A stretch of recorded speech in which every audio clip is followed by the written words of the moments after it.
Good morning students. जो आज हमारी वर्कशीट आई है 57, वो है हमारे एक बड़े ही अलग से टॉपिक के ऊपर, जिसे हम बोलेंगे प्रकाश का अपवर्तन। आपने कई बार देखा होगा कि अगर आप पानी के अंदर एक पेंसिल को डालते हैं या किसी छड़ी को डालते हैं तो वो पानी में टेढ़ी दिखती है, या अगर बाल्टी में हमने सिक्का डाल दिया है तो वो सिक्का हमें ऊपर उठा हुआ दिखता है। वो ऐसा क्यों होता है वो आज हम इस वीडियो के अंदर पढ़ेंगे। तो प्रकाश का अपवर्तन का मतलब क्या होता है कि जब प्रकाश एक माध्यम से दूसरे माध्यम में जाता है। माध्यम क्या क्या है? हवा,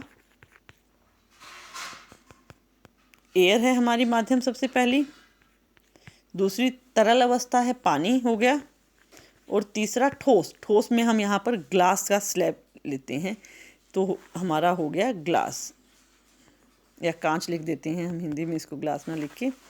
तो जनरली हम इस प्रकाश के अपवर्तन को इन तीनों माध्यम के अंदर ही स्टडी करेंगे, क्योंकि हवा देखिए, हवा रेयर है, मतलब यहाँ इतने ज़्यादा कण नहीं है हवा के अंदर, तो इसमें प्रकाश आसानी से जाता है। जब हवा से पानी में जाएगा, जहाँ हवा की तुलना में ज़्यादा कण हैं, तो प्रकाश हल्का सा टेढ़ा होता है, और हवा से सीधा कांच में जाए तो आप तो ज़्यादा टेढ़ा होगा, डाइवर्ट हो जाएगा प्रकाश। उसी को प्रकाश का अपवर्तन कहा गया है।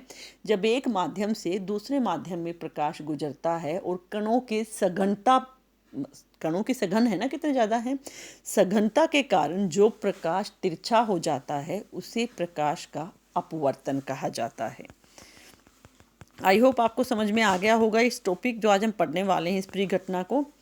प्रकाश की सबसे तेज चाल निर्वात वैक्यूम में होती है, जहाँ हवा के भी नहीं होती, कोई कण नहीं होता, और वो होती है 3 × 10⁸ मीटर पर सेकेंड। अपवर्तन का कारण क्या है? प्रकाश की चाल में बदलाव हो जाता है। क्यों हो जाता है? क्योंकि मैंने बताया कि उसके अंदर कण कम या ज़्यादा होने से प्रकाश की चाल में फ़र्क पड़ता है। मान लीजिए आप एक रोड पर जा रहे हैं, वो खाली है, आप भाग रहे हैं स्पीड से, थोड़ी भीड़ होगी तो आपकी स्पीड थोड़ी कम हो जाएगी, और अगर ज़्यादा भीड़ होगी तो आपकी स्पीड थोड़ी सी स्लो हो जाएगी। तो सेम ऐसे ही कणों के ज़्यादा या कम होने से प्रकाश के चाल पे भी फ़र्क पड़ता है, और उसी से हमारा प्रकाश का अपवर्तन होता है। ये हम ग्लास की स्लैब से स्टडी करते हैं। यहाँ पहला माध्यम है हवा, दूसरा माध्यम है कांच की स्लैब, और तीसरा माध्यम वापस हवा है। तो जो प्रकाश यहाँ से आया वो क्या होगा, ये हमने नॉर्मल बना दिया था, वो सघन से विरल से सघन माध्यम में जाएगा, जिसके चलते क्या होगा, वो हमारा इस नॉर्मल से की तरफ आएगा, दूर नहीं जाएगा, तरफ आएगा। तो जो डॉटेड लाइन है वो दिखा रखा था सीधी ऐसी जानी थी, लेकिन वैसा ना जाकर वो थोड़ा सा टेढ़ी अंदर की तरफ आ गई है। ऐसे ही जब वापस ये आपका ये नॉर्मल है, ये प्रकाश की किरण थी, तो ये प्रकाश की किरण जब आपकी सघन से विरल में जाती है तो नॉर्मल से दूर हो जाती है, टेढ़ी। मतलब जब आपकी विरल माध्यम से सघन में आएगी तो तरफ, सघन से विरल में जाएगी तो दूर जाएगी हमारी। इसके नियम है, आपतन कोण निर्गत कोण के समान होता है। ये वाला जो रिफ्रैक्शन वाला सेम नियम हमने पढ़ा था इसके अंदर। दूसरा पार्श्व विस्थापन होता है इसके अंदर, प्रकाश के मार्ग में विस्थापन है वो हमने पढ़ लिया है।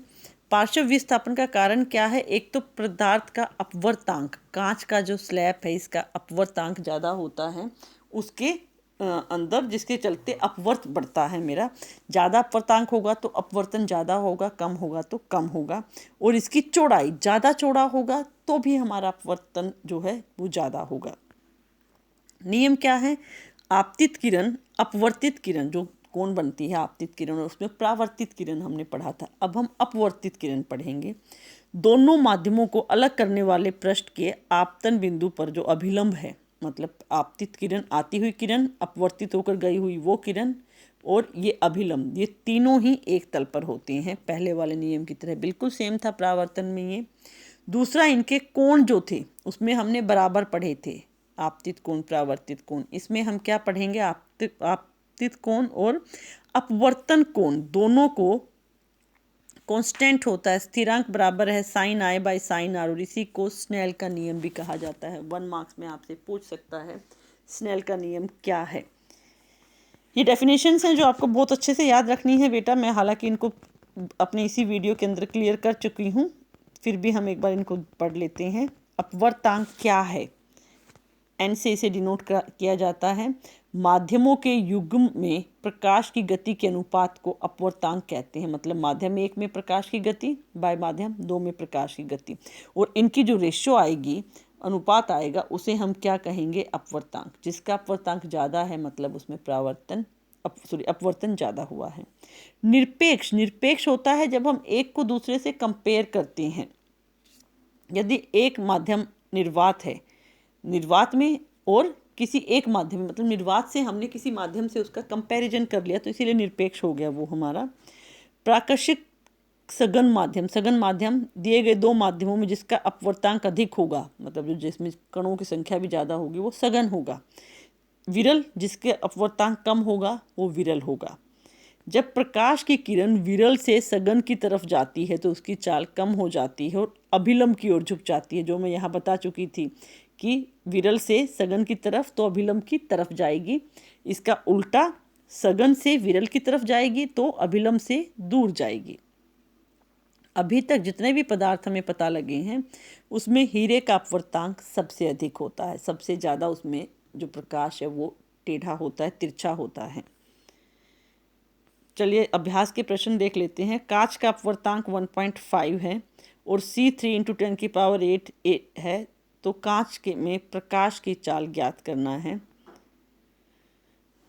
देखिए हमने n का फॉर्मूला, ये वाला जो फॉर्मूला है यहाँ लिख रही हूँ मैं।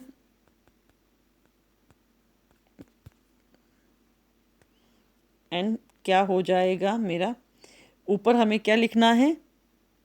प्रकाश की चाल, माध्यम 1 में प्रकाश की गति, तो यहाँ पर हमने लिखा 3, ये वाला फॉर्मूला लिखेंगे पहले और फिर लिखेंगे 3 × 10⁸। नीचे हमने लिखा कांच की 1.5, 1.5 से 3 जाता है 2 पर, हमें पता है 1.5 दूनी 3, तो n कितना आ गया है हमारा? 2 × 3 नहीं है, 2 × 10⁸।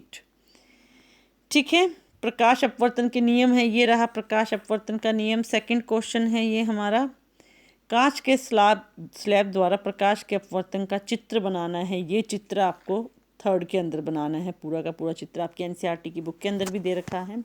आई होप आपको मेरी ये वीडियो पसंद आई होगी। Please like and subscribe my channel.